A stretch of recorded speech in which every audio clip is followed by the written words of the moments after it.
So how did you think you performed out there today? Well, I felt pretty good. It was hot.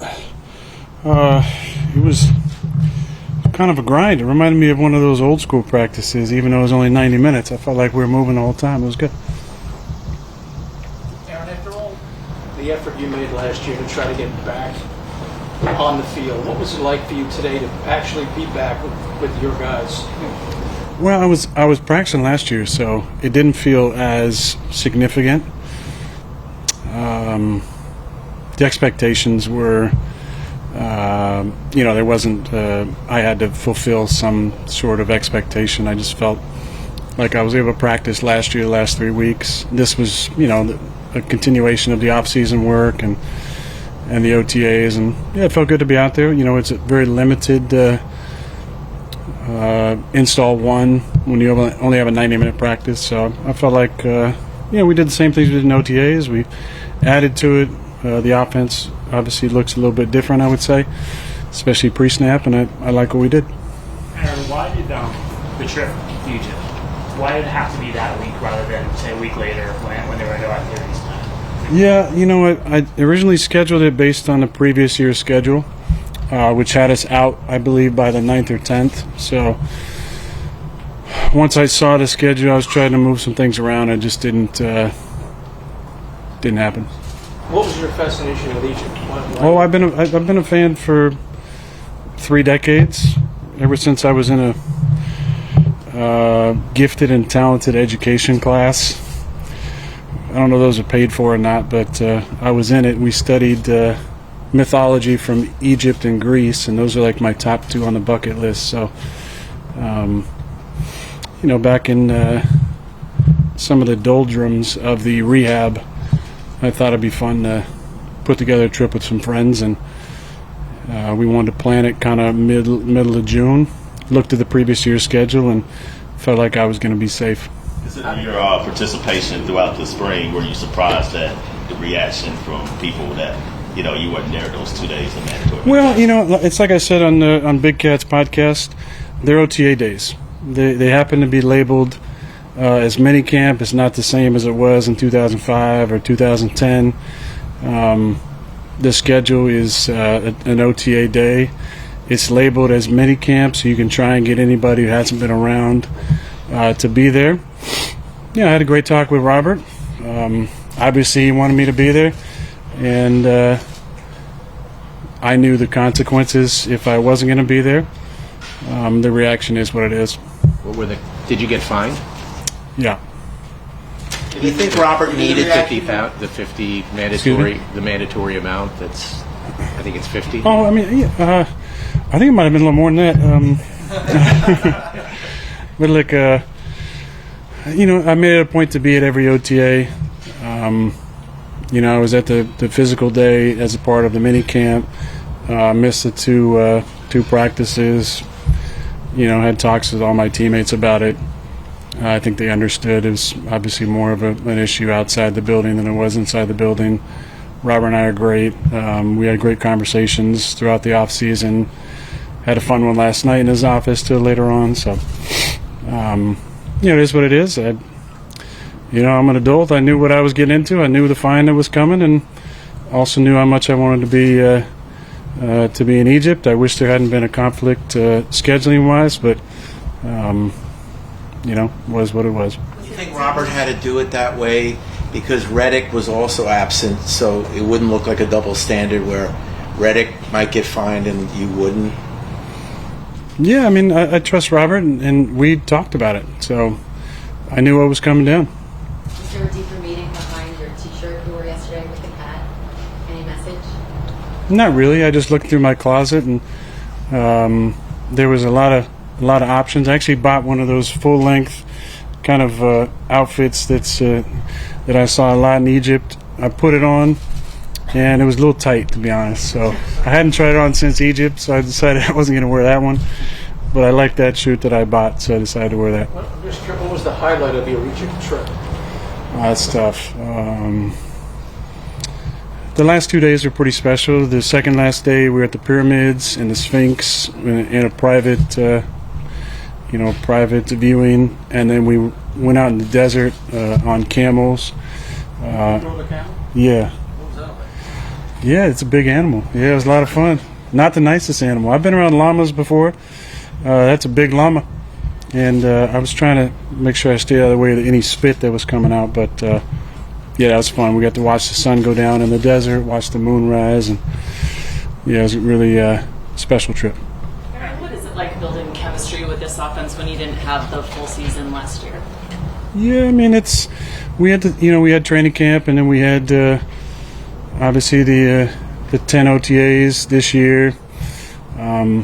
That's what training camp's all about trying to find ways to get on the same page. I felt like the work that was done between Hackett and the staff and Coach Sala in the offseason, the offense was really good.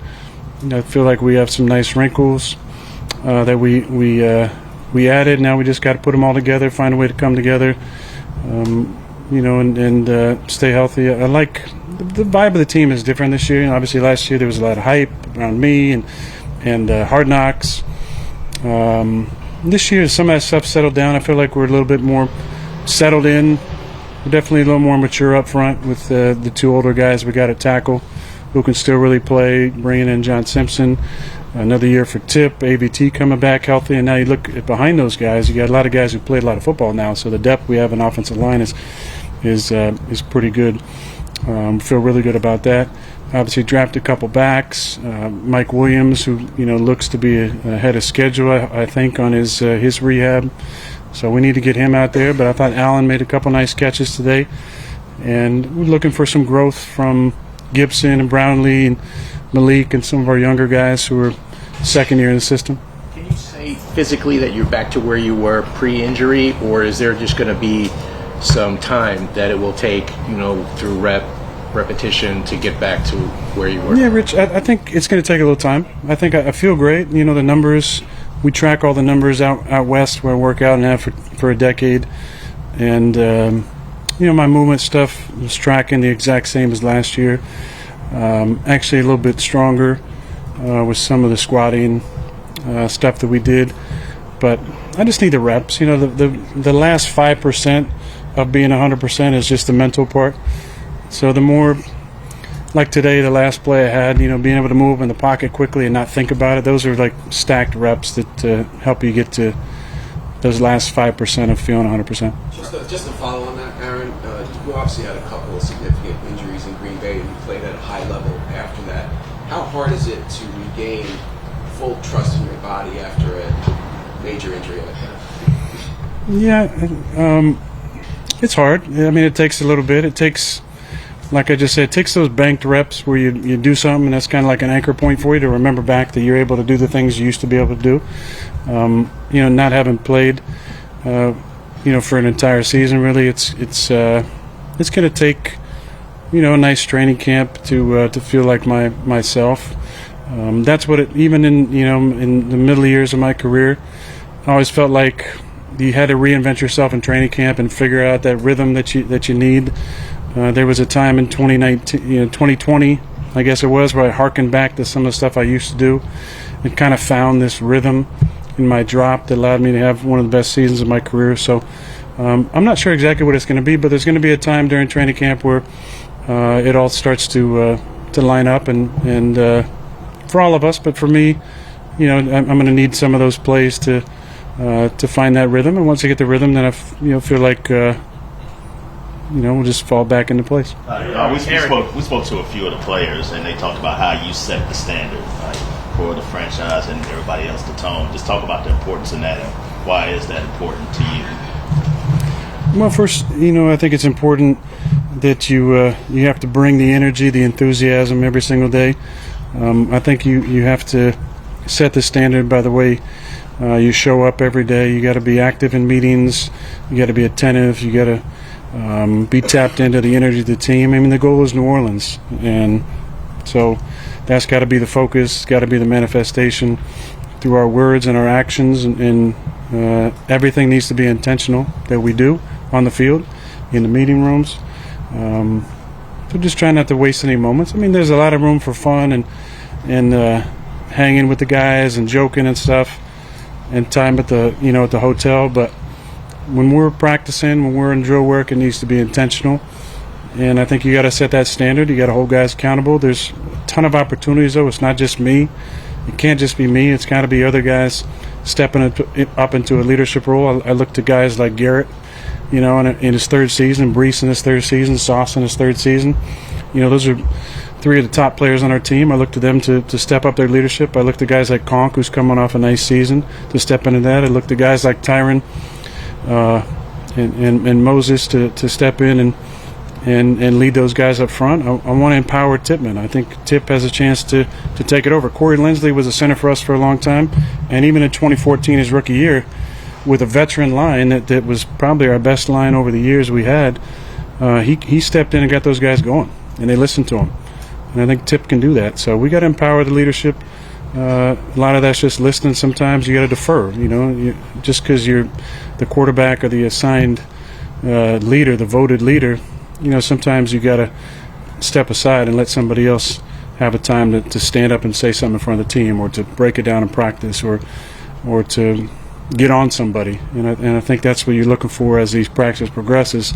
Who's kind of stepping into that role to be the guy who can back you up and take that leadership mantle. How realistic a goal is New Orleans for this team? I mean, it has to be the goal. I mean, the beauty is every single year there's 8 to 12 teams, maybe, probably less, but 8 to 12 teams that could actually do it, and we're one of those 8 to 12.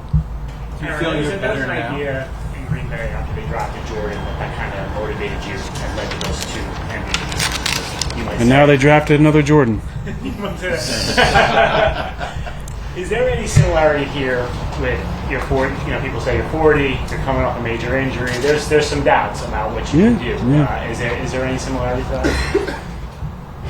Well, I mean, I think there's always similarities. You got to find, you know, perceived or actual slights to kind of add to the chip if you need it. Sometimes you make it up if you really need it. I haven't seemed to need to do that. There's plenty of doubts out there, which is great. But first and foremost, you got to prove it to yourself. And once you do that, you don't worry about the outside opinions; those take care of themselves. But I do appreciate the opinions from time to time, especially the negative ones, because every now and then you need something to draw a little bit of inspiration from. You mentioned Garrett. Sorry, Rich and Al. You mentioned that Garrett, he was talking to us yesterday. He said to prepare for the season, he went back and watched old tape of you and how defenses attacked you.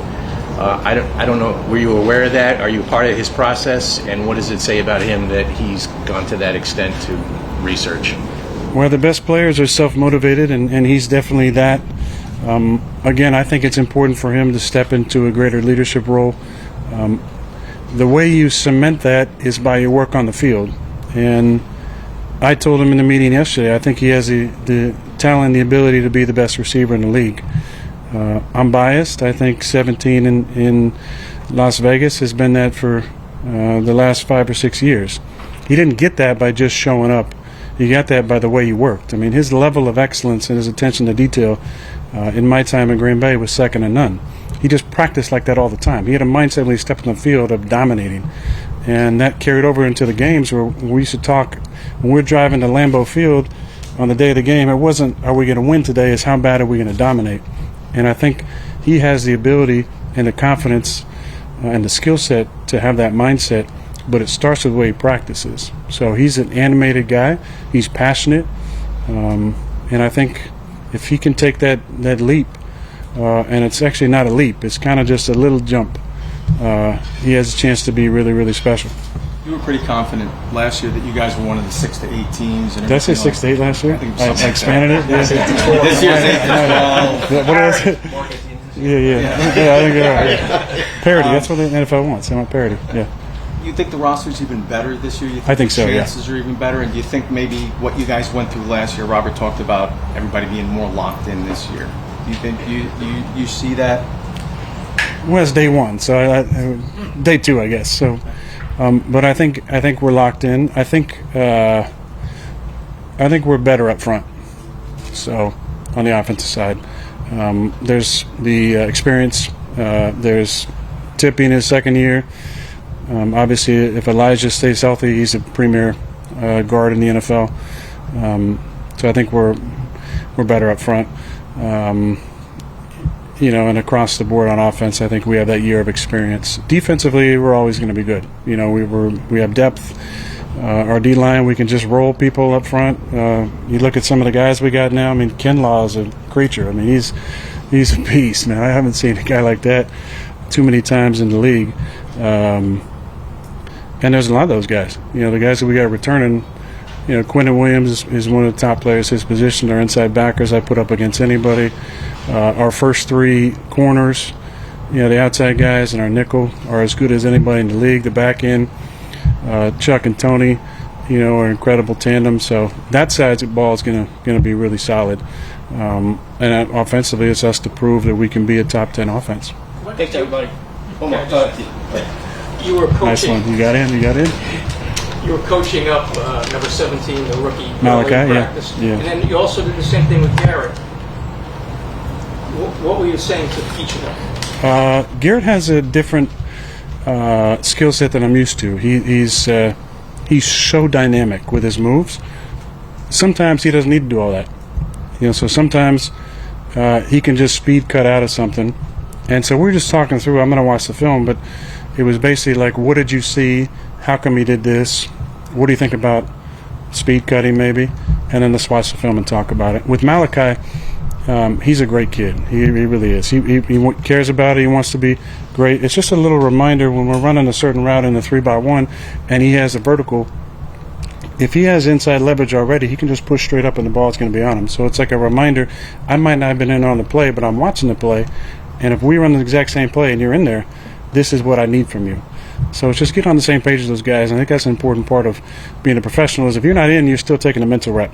And as a quarterback, if I'm not taking that rep, I still got to let these guys know if I was in there, this may have happened. Not that Ty didn't do something right or something. Ty's, he's a phenomenal player. But if there was a situation where you could have gotten the ball, his angle was way too flat.